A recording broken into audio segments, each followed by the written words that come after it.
너희는 세상의 소금이다.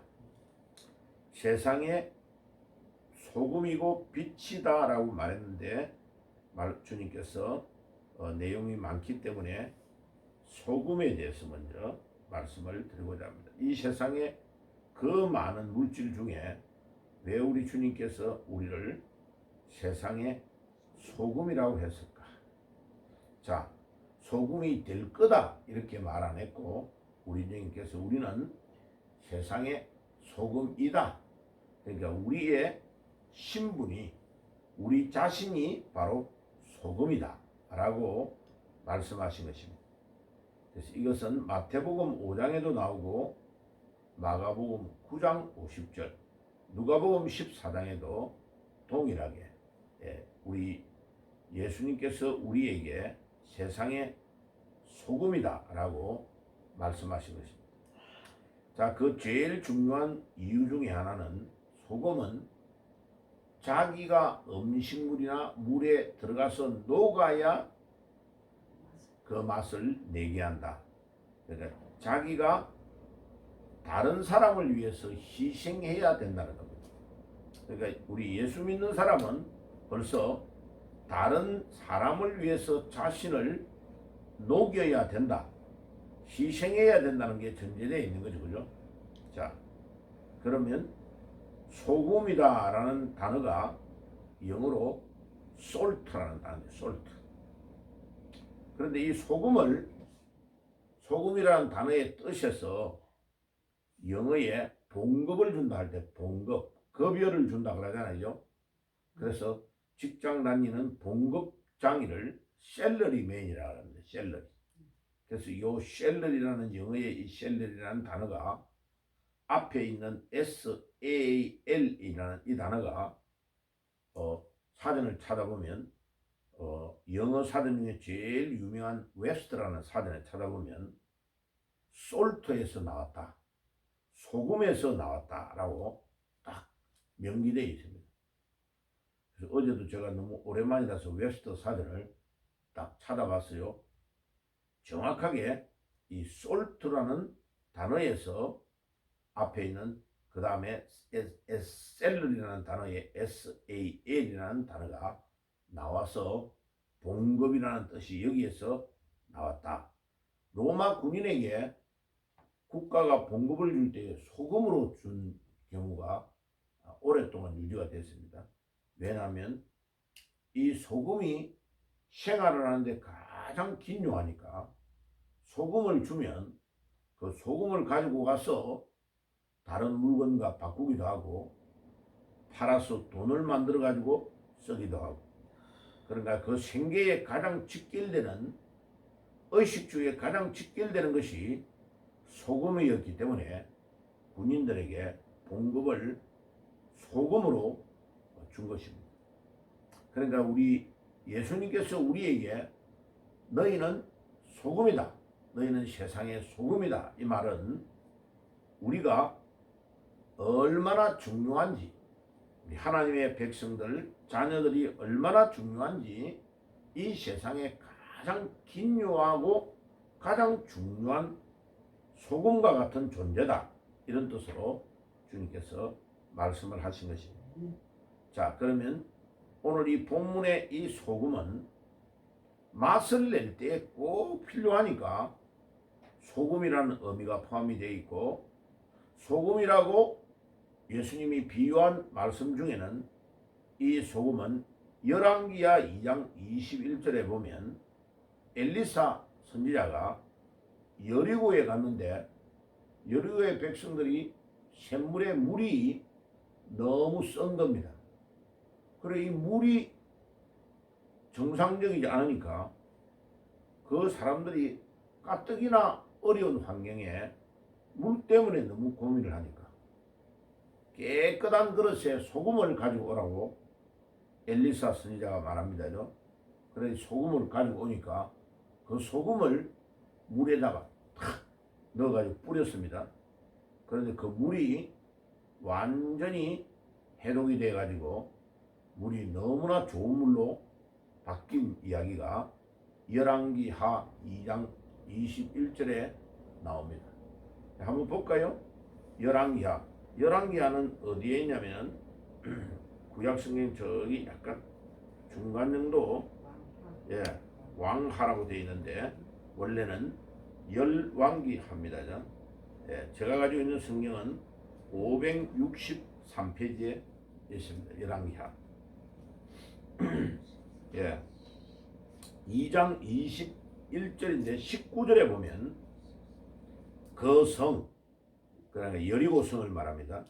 그 성읍 사람들이 엘리사에게 말하되 우리 주인께서 보시는 바와 같이, 이거는 엘리사를 보고 하는 말입니다. 이 성읍의 위치는 좋으나 물이 나쁨으로 토산이 익지 못하고 떨어지나이다. 물이 안 좋으니까 떨어지는 거죠. 물이 엄청나게 영향을 미치는 겁니다.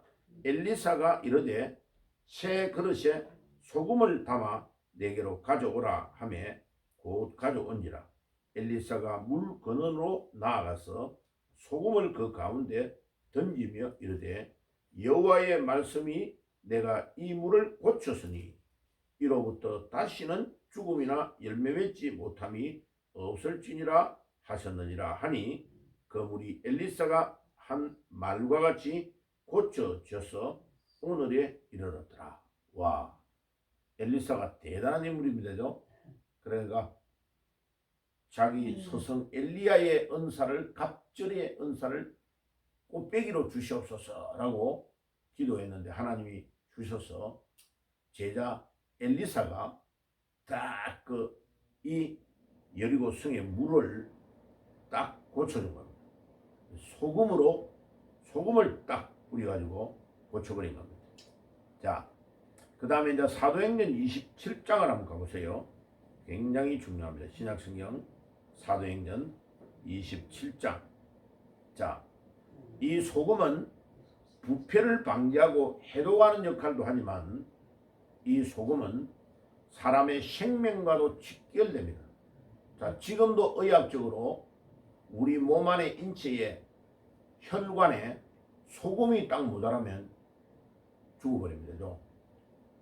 소금의 양이 너무 많아도 안 되고 너무 적어도 안 되고, 이 소금의 혈관 안에 소금에 대한 양이 적당하지 않으면 우리 생명과 직결됩니다. 그런데 우리 신자가 이 세상에 사람들에 대한 생명줄을 쥐고 있다는 것을 사도행전 27장에서 잘 보여주고 있습니다. 자, 사도행전 27장의 1절을 보세요. 제가 가지고 있는 성경은 234페이지, 신약성경 234페이지입니다. 우리가 배를 타고 이탈리아에 가기로 작정되매 바울과 다른 죄수 몇 사람을 아우구스도대의 백부장 율리오라는 사람에게 맡기니, 자, 백부장 율리오라는 사람이 이태리 지금 로마로 바울을 압송해가 가는 데에 군인을 데리고 호위해가지고 이 바울을 데리고 로마까지 가야 되는 겁니다. 그러니까 이탈리아는 이태리를 말합니다. 이태리의 수도가 로마잖아, 그죠?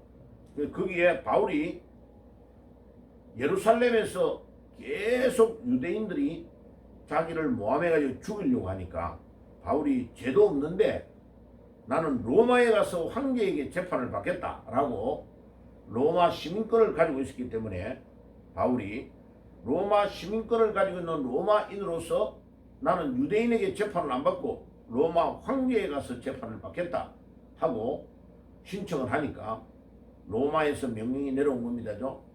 군인을 데리고 호위해가지고 바울을 지금 로마에까지 데리고 가는 겁니다. 데리고 갈 동안에 다른 사람이 자기를 바울을 죽이든지 해꾸지하면 안 되니까 뺑 둘러싸고 로마의 군인들이 바울을 호송해가지고 데리고 가는 겁니다. 로마까지 갈 동안에 먹고 잠자고 모든 호의해 주는 건 누가 해줘요? 로마 군인이 다 해주는데 그 백부장이 우리로 말하면 중대장급에 해당되는 사람이 율리오라는 사람이에요.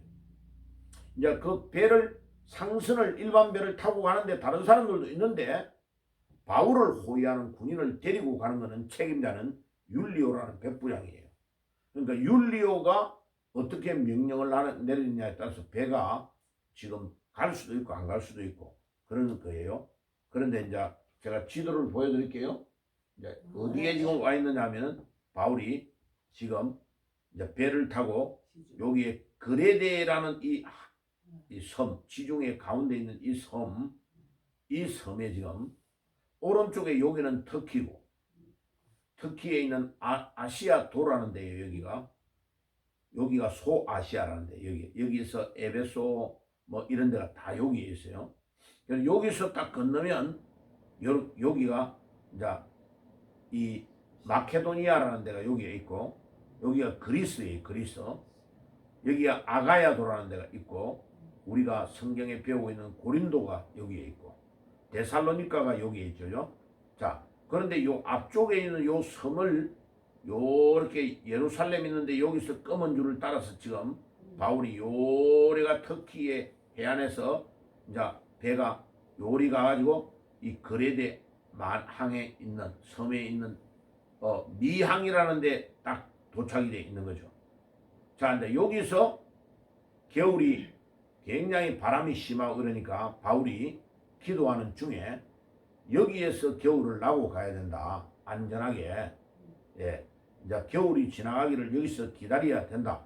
그러니까 이 사람들이 배를 모는 선장하고 이 사람들이 율리오라는 백부장에게 뭐라 했냐면은 여기는 좀 작고 협소하니까 요 옆에 있는 페닉스라는 요 항구로 가다. 여기는 항구가 굉장히 크고 요 시내도 넓고 좋으니까 여기 가서 겨울을 나자 하고 여기서 여기까지 거리가 한 64km 정도 돼요. 근데 요 미양이라는 데서 미양이라는 여기서 베닉스라는 데가 65km로 나오네요. 요 65km를 배를 타가지고 거기에 가가지고 이제 겨울을 나고 이렇게 바다를 건너서 로마로 이제 이 로마 장화 같은 여자 부처같이 생긴 여기가 로마 바울이 저 이태리예요. 이태리.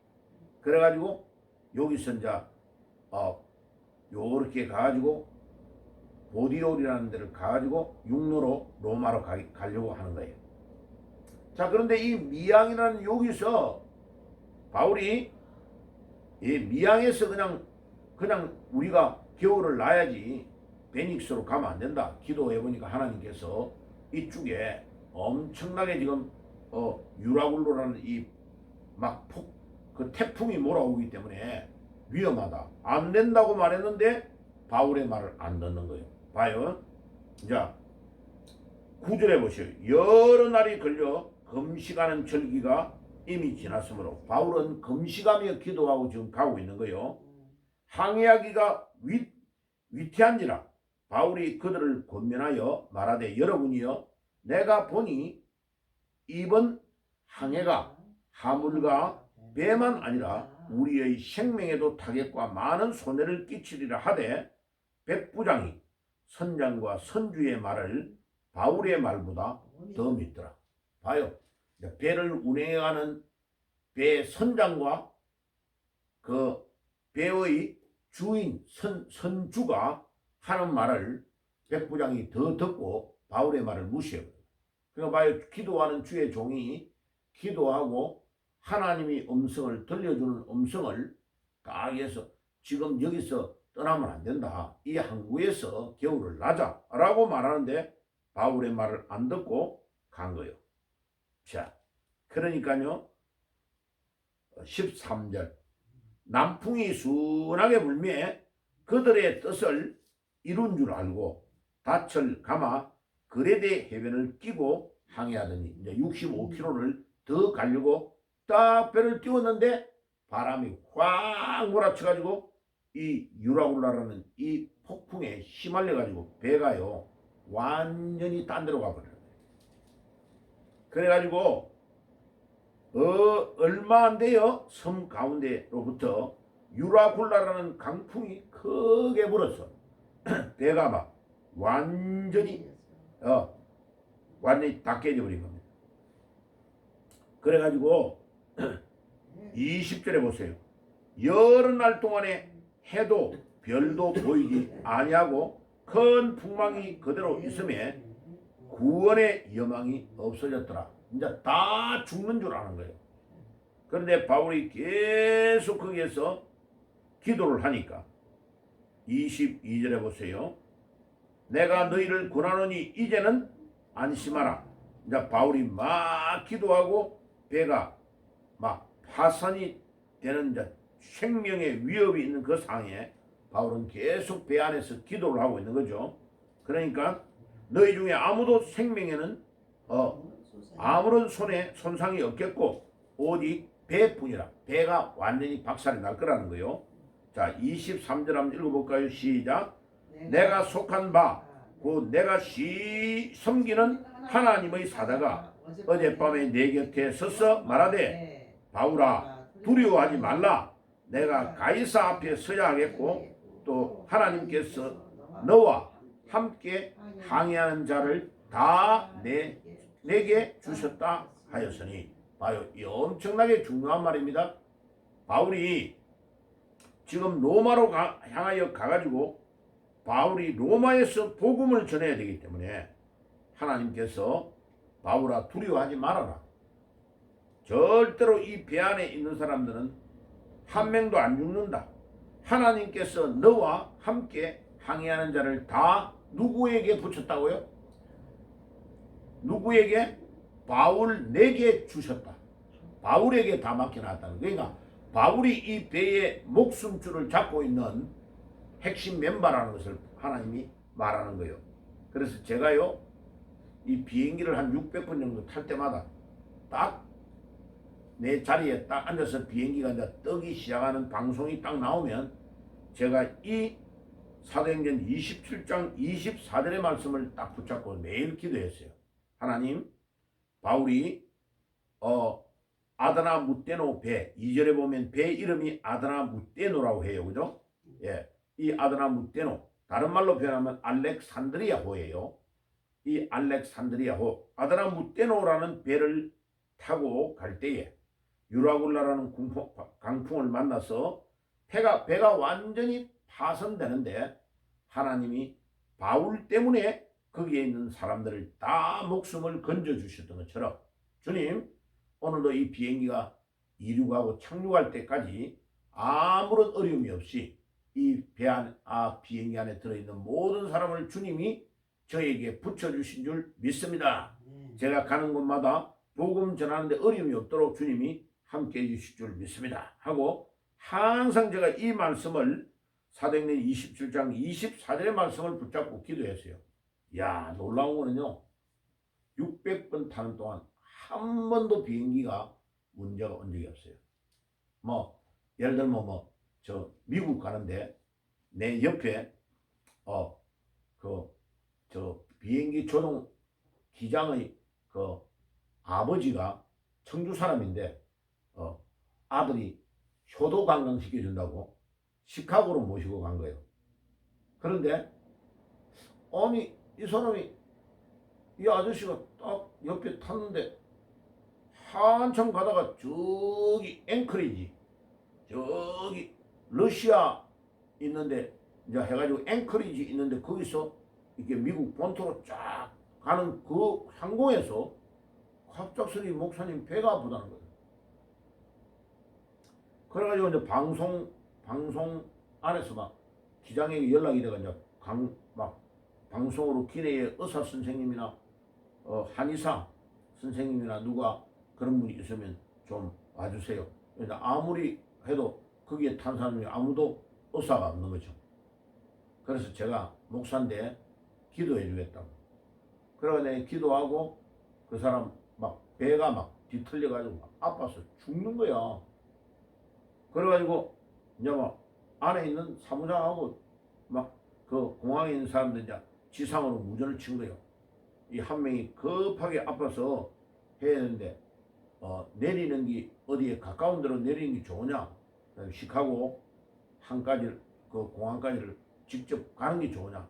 하고 무전을 치는데 결국은 뭐 앵커리지에서 훨씬 떨어지고 이제 시카고하고 있는 중간 정도로 와버리기 때문에 시카고 공항으로 바로 가는 게 좋다 결론이 나가지고 이제 가는데 나는 그 사람 배에 손을 얹고 계속 기도하고 딱 보니까 이 사람이 그냥 얼굴이 노랗게 그냥 가는 거예요. 그래서 딱 내가 그래서 비행기의 관계자들한테 이 사람이 비행기를 뭐 탄 경험이 많이 없으니까 이 사람이 창자 있는 데가 딱 분명히 뭔가 꼬인 것 같다. 이거를 타고 딱 이거 쪼그리가 있다가 너무 오래 있으면 안 좋거든요. 그러니까 한 번씩 이제 화장실도 가고 이렇게 몸을 움직여주고 이래야 되는데 이 사람이 그냥 딱 쪼그리고 앉아있으니까 힘든 거죠. 그럼 비행기 기장의 그 아버지니까 비즈니스 클래스에 좋은 의자에 줬는데도 그런 거죠. 야, 그래가지고 그런 일, 그 다음에 뭐 저 속초에서 집회를 마치고 비행기를 타고 딱 가려고 하는데 비가 막 엄청나게 쏟아지는 거죠. 택시를 잡아 탔는데 택시 몇몇 앞이 안 보이는 거예요. 그러니까 택시가 빨리 달릴 수가 없잖아요. 그러니까 이제 속도를 늦추었는데 벌써 공항에 도착되기 전에 비행기가 이륙해야 될 시간이 지나버린 거예요. 최소한 한 30분 전에 도착되어야 되는데 그래 내가 막 이렇게 이제 조금 빨리 갑시다 이러니까 비가 너무 오니까 빨리 못 가잖아요. 그러가 이제 도착되었는데 비행기는 이미 활주로 있는데 나가 있는 거죠. 그런데 너무나 놀라운 거는 비행기가 기다리고 있는 거예요. 그래가 저 공항에 도착됐는데요. 허만영 목사님은 빨리 오시기를 바랍니다. 그래가 비행기 안에서 막 그 공항 안에서 활주로까지를 또 막 내를 태워줬어요. 그래가 확 가가지고 이제 그 비상 계단을 타고 이제 올라가니까 비행기가 기다리고 있는 거죠. 그러니까 이 비행기는 기다려주는 적이 없습니다. 딱 내려버리면 그냥 끝이에요. 그 사람 내일 가든지 다음에 가야 돼요. 그런데 그런 경우는 있었지만은 한 번도 비행기가 이륙하고 착륙하는 데에 어려움이 없었어요. 그래서 제가 이 구절을 굉장히 하나님 앞에서 귀하게 생각하는 구절이에요. 이 사도 바울이 죄수도 아닌데 복음 때문에 어려움을 당해가지고 예루살렘에서 유대인들이 죽이려고 하니까 바울이 눈치가 아주 빠르단 말이에요. 내가 로마의 시민권을 가지고 있는 시민권자니까 나는 유대인들 종교 재판을 안 받고 바울이 나는 로마에 가서 황제에게 재판을 받겠다. 왜? 사형을 언도할 수 있는 권한은 로마의 황제밖에 없단 말이에요. 그런데 예수님을 죽이는 것을 불법으로 하는 걸 봤거든. 그러니까 바울이 나는 예루살렘에서 안 죽겠다는 거예요. 로마로 가겠다. 그러니까 바울이 로마의 시민권을 가지고 기가 막히게 딱 활용해가지고 로마 국비 장학생으로 지금 배를 타고 로마로 가고 있다가 지금 이 항해가 얼마나 긴 항해냐면요. 이 항해가 제가 키로수를 요 밑에 있는데요. 배가 가는 키로수가 해상의 키로수가 3,072km예요. 3,000km가 넘어요. 여기 적혀 있죠. 3,000km가 3,072km. 그러면 서울서 부산까지가 400km 정도 되니까요. 봐요. 예. 4728, 4832. 서울과 부산으로 가는 거에 약 8배 가까이 되는 거리를 지금 바울이 항해를 하면서 가는데 무려 여기에 보면요. 얼마나 걸렸냐면 이 거리가 겨울 나고 배가 파산이 다 돼버리고 요 섬에서 배를 또 구해가지고 나중에 다음에 오는 배를 타고 간단 말이에요. 무려 2년이 넘게 걸렸어요. 걸리는 기간이. 예루살렘에서 로마까지 이제 나중에 육로로 여기에 가서 또 육로로 갔단 말이야. 그 가는 기간까지가 거의 2년이 넘게 걸린 거예요. 그러니까 얼마나 먼 거리인가를 알 수 있죠. 자, 그래서 오늘 아침에 우리가 알아야 될 것은 뭐냐? 우리가 그냥 우리 예수님이 우리에게 너희는 소금이다 이 말이 그냥 소금이 아니고 우리가 우리 자신을 녹여서 다른 사람을 위해 살아야 되고 이 소금은 로마의 군인에게 봉급을 줄 정도로 생계에 직결되는 아주 가치 있는 것이고 우리 의식주의 모든 것들을 다 결정한다. 그만큼 소금은 긴요하다. 그 다음에 그 소금은 부패를 방지하고 해독하는 역할을 한다. 그래서 우리 기독교인이 소금이기 때문에 이 나라가 부패하고 썩고 타락되고 부정부패를 하면 기독교는 반드시 일어나서 이 나라를 바로잡아야 될 사명이 우리에게 있다. 그러니까 부정선거 이런 것들을 반드시 기독교와 교회가 밝혀야 되는 겁니다. 그 다음에 오늘 3번까지만 할 거예요. 우리의 생명과 직결된다.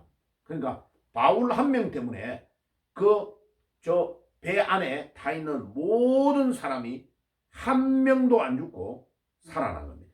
이게 우리 하나님의 은혜요, 하나님의 놀라운 계획입니다. 그래서 바울 때문에 딱 살아난 거예요. 그래서 바울이 막 나중에 엄청나게 혼내죠. 너희들이 만약 내 말을 들었다면 이런 어려움을 당하지 않았을 것이다 이거예요.